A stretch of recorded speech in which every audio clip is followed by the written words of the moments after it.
স্বাগত জানাচ্ছি ইংলিশ পয়েন্টে আজকের পার্টস অফ স্পিচ আইডেন্টিফিকেশন ক্লাসে। এবং আজকে আমরা এই দুইটা সেন্টেন্সের বাংলা মিনিং সহ আমরা পার্টস অফ স্পিচ আইডেন্টিফাই করব এবং আমরা কোন ওয়েতে পার্টস অফ স্পিচ আইডেন্টিফাই করব এবং এটা কি সেন্টেন্স হবে এই বিষয়গুলো নিয়ে আমরা বিস্তারিত আলোচনা করব মাত্র দুইটা সেন্টেন্স নিয়ে। শর্ট ভাবে আমরা যে জিনিসটা দেখবো সেটা হচ্ছে যে বাট মি নো বার্ডস এবং fan me with hand fan, অর্থাৎ এই সেন্টেন্সটার বাংলা মিনিংটা ফার্স্ট আমরা দেখবো। সেটা হচ্ছে যদি আমরা বাংলাটা বলি বাট মি নো বার্ডস, আমাকে কিন্তু কিন্তু করো না।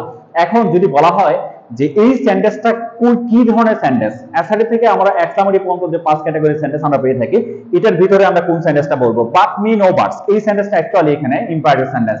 এবং fan me with hand fan, হ্যাঁ একটা হাত পাখা দ্বারা আমাকে বাতাস করো, তাহলে এই দুইটা সেন্টেন্সে কিন্তু আমরা বলবো ইম্পারেটিভ সেন্টেন্স। এখন কিভাবে আমরা ইম্পারেটিভ সেন্টেন্স বললাম এবং এর প্রত্যেকটা ওয়ার্ড আমরা কোন পার্টস অফ স্পিচ আইডেন্টিফাই করব বা কিভাবে আমরা পার্টস অফ স্পিচ আইডেন্টিফাই করব, একটা পার্টস অফ স্পিচ দিয়ে আরেকটা পার্টস অফ স্পিচ আমরা আইডেন্টিফাই করার ওয়েটা কিন্তু বেস্ট ওয়ে হয়।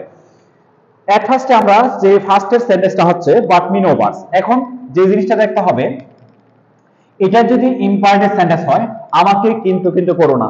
হ্যাঁ, অনেক মানুষের কিন্তু একটা ক্যারেক্টার হচ্ছে, স্বভাব হচ্ছে যে কিন্তু কিন্তু করা, মানে না বুঝেও কিন্তু আবার জিজ্ঞাসা করবে কিন্তু কেন, এরকম। তাহলে যদি বলি আমরা এই বাটটাকে আমরা এইখানে এই জায়গাতে আমরা বলবো ভার্ব। এখন কেন বলবো ভার্ব?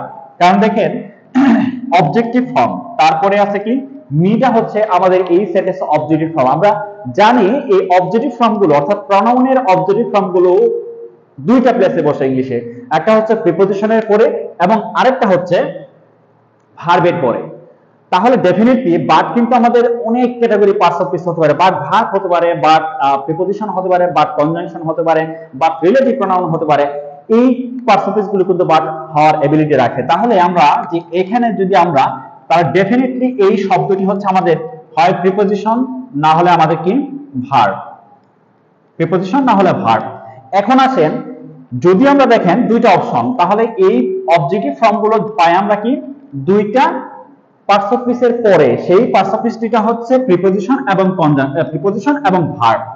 তাহলে ডেফিনেটলি এটা যদি আমাদের দুইটা, অর্থাৎ এই ওয়ার্ডটা যদি আমাদের দুইটা পার্টস অফ স্পিচের পরে বসে প্রিপজিশন এবং ভার্ব, তাহলে এই বার্বটা ডেফিনেটলি আমাদের হয় সে প্রিপজিশন হবে না হলে সে ভার্ব হবে, এই দুইটা বাইরে হওয়ার সুযোগ নাই।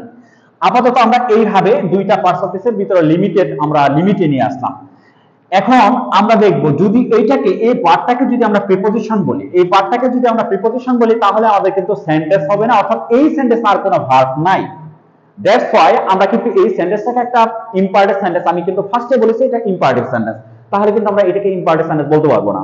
তাহলে ডেফিনেটলি আমাদের অপশন থাকে একটাই, তাহলে সেটা হচ্ছে আমাদের ভার্ব। কারণ দেখেন এই ভার্ব হচ্ছে এখানে ভার্ব কিন্তু করা বা কিন্তু করা, তার মানে দেখেন যে এইখানে প্রিপজিশন হওয়ার সুযোগ নাই, বাট কিন্তু আমরা প্রিপজিশন পাই। এখন অনেকে বলতে পারেন যে এই বাট তো প্রিপজিশন হয় কারণ অবজেক্টিভ ফর্ম আমরা প্রিপজিশনের পরেও বসে। হ্যাঁ, প্রিপজিশনের পরে বসে, পায়ের পরে যেরকম আমরা প্যাসিভ ভয়েসে কিন্তু মি ইউজ করি, এটা preposition, that's why we have to use here objective form of the pronoun, আমরা প্রনাউনে অবজেক্টিভ ফর্ম ইউজ করি। তাহলে ডেফিনেটলি আমাদের এইটাতে প্রিপজিশন হওয়ার মতো এবিলিটি রাখে। কিন্তু ভাইয়া একটা জিনিস মনে রাখতে হবে, যদি আমরা এই বার্বটাকে এখানে এই সেন্টেন্সে প্রিপজিশন মনে করি, তাহলে কিন্তু এটা ইম্পারেটিভ সেন্টেন্স হবে না বা কোনো সেন্টেন্সই হবে না, because there is no another verb in the sentence, এই সেন্টেন্সে আর কোনো ভার্ব নাই। তাহলে ডেফিনেটলি আমাদের অপশন থাকে একটাই, এই বার্বটা হচ্ছে আমাদের ভার্ব।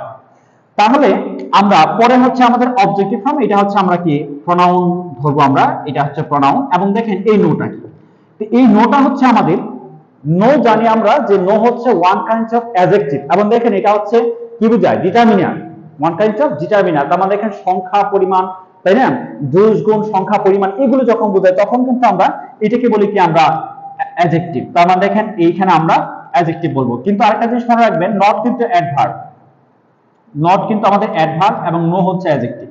নো হচ্ছে আমাদের কি অ্যাডজেক্টিভ, হ্যাঁ নো হচ্ছে আমাদের অ্যাডজেক্টিভ, নট হচ্ছে অ্যাডভার্ব। তাহলে ডেফিনেটলি যদি এটা অ্যাডজেক্টিভ হয়, তাহলে অ্যাডজেক্টিভের পরের যে আমরা একটা শব্দ থাকবে, অ্যাডজেক্টিভের পরে যখন আমাদের ওয়ান ওয়ার্ড থাকবে তখন ডেফিনেটলি সেটা কি হয়ে যাবে, নাউন হবে। এইখানে এই ভার্বসটা হচ্ছে আমাদের নাউন, এবং দেখেন নাউনটা কি করা হয়েছে, প্লুরাল করা হয়েছে এস বা ইয়ের যোগ করে। তাহলে আমরা যে এই ভার্বটা হচ্ছে নাউন, এটা হচ্ছে অ্যাডজেক্টিভ, এটা হচ্ছে প্রনাউন, এবং দেখেন এইটা হচ্ছে আমাদের verb. It's a complete imperative sentence এবং মিনিংফুল সেন্টেন্স, তাহলে দেখেন আমরা পরের সেন্টেন্সে আসি। Fan fan me with a hand fan. এখন দেখেন যে আমরা এই সেন্টেন্সটাকে ইম্পারেটিভ বলতেছি। এখন ইম্পারেটিভ কেন বলতেছি দেখেন, এইটার যুক্তি হচ্ছে দেখেন ইম্পারেটিভ সেন্টেন্সের আমাদের জানি আমরা ইম্পারেটিভ সেন্টেন্স কি কি দিয়ে শুরু হয়। ইম্পারেটিভ সেন্টেন্স ভার্বের বেস ফর্ম দিয়ে শুরু হতে পারে, ডোন্ট দ্বারা শুরু হতে পারে, লেট দ্বারা শুরু হতে পারে, নেভার দ্বারা শুরু হতে পারে, প্লিজ, কাইন্ডলি, অলওয়েজ এবং দেখেন বি, এগুলো দ্বারা কিন্তু ইম্পারেটিভ সেন্টেন্স শুরু হয়। তাহলে স্টার্টিং এ যে শব্দটি আছে ফ্যান, আমরা জানি কিন্তু সবাই কিন্তু ফ্যানটাকে জানি আমরা নাউন। ফ্যানটা কি নাউন, তার মানে দেখেন fan, I there is a fan, তার মানে দেখেন এখানে একটা ফ্যান আছে, পাখা আছে। তাহলে ফ্যানটা, এই ফ্যানটাকে দেখেন আমরা যদি এখানে, তাহলে এই ফ্যানটা দেখেন এখন আমরা এই প্রনাউনটাকে দিয়ে আইডেন্টিফাই করার চেষ্টা করব। ফ্যানটা আপনি নাউন মনে করেন, তার মানে কি আপনার আপাতত এই কয়েক মিনিটের জন্য আপনি ভুলে যান যে এটা নাউন না। তাহলে যেহেতু আমরা ইম্পারেটিভ সেন্টেন্স বলছি, এখন দেখেন এই টেকনিকটা আমরা ইউজ করব অবজেক্টিভ ফর্ম। তাহলে অবজেক্টিভ ফর্মের পরে অবজেক্টিভ ফর্ম বসে দুইটা পার্টস অফ স্পিচের পরে, একটা হচ্ছে প্রিপোজিশন আর একটা হচ্ছে কি ভার্ব। তাহলে ডেফিনেটলি এই অবজেক্টিভ ফর্ম যদি আমাদের দুইটা পার্টস অফ স্পিচের পরে বসে, তাহলে ডেফিনেটলি এই শব্দটি হচ্ছে হয় প্রিপোজিশন না হলে কি ভার্ব, হয় প্রিপোজিশন না হলে কি ভার্ব। তার মানে দেখেন ডেফিনেটলি ফ্যান, এই ফ্যান শব্দটি কখনোই প্রিপোজিশন হয় নাই, আজ পর্যন্ত হয় নাই এবং হওয়ার অ্যাবিলিটিও নাই তার। তাহলে ডেফিনেটলি এখানে ভার্ব কিন্তু বাট কিন্তু অনেক প্রিপোজিশন হতে পারে, সে প্রিপোজিশন হতে পারে। কিন্তু দেখেন এইখানে কিন্তু আমরা এক্সেপশন অর্থে কিন্তু আমরা এক্সেপ্ট অর্থে কিন্তু আমরা ব্যতীত অর্থে কিন্তু আমরা বাটটাকে প্রিপোজিশন হিসেবে পাই। কিন্তু দেখেন তাহলে প্রিপোজিশন অপশনটাকে যদি আমরা বাদ দিই, তাহলে দেখেন ডেফিনেটলি আমাদের এই ফ্যানটা হচ্ছে এখানে আমাদের বাতাস করা, অ্যাকচুয়ালি আমাদের ফ্যান নি আমাকে বাতাস করা উইথ এ ফ্যান, একটি পাখা দ্বারা। তাহলে এইখানে আমাদের এই ফ্যানটা হচ্ছে আমাদের ডেফিনেটলি আমরা বলবো এটাকে ভার্ব, এবং ডেফিনেটলি দেখেন এটা হচ্ছে আমাদের প্রনাউন এবং অবজেক্টিভ ফর্ম। এই উইথটা হচ্ছে প্রিপোজিশন, এই উইথটা হচ্ছে প্রিপোজিশন, তারপরে আমাদের এই তিনটা শব্দ হচ্ছে কি নাউন ফ্রেজ।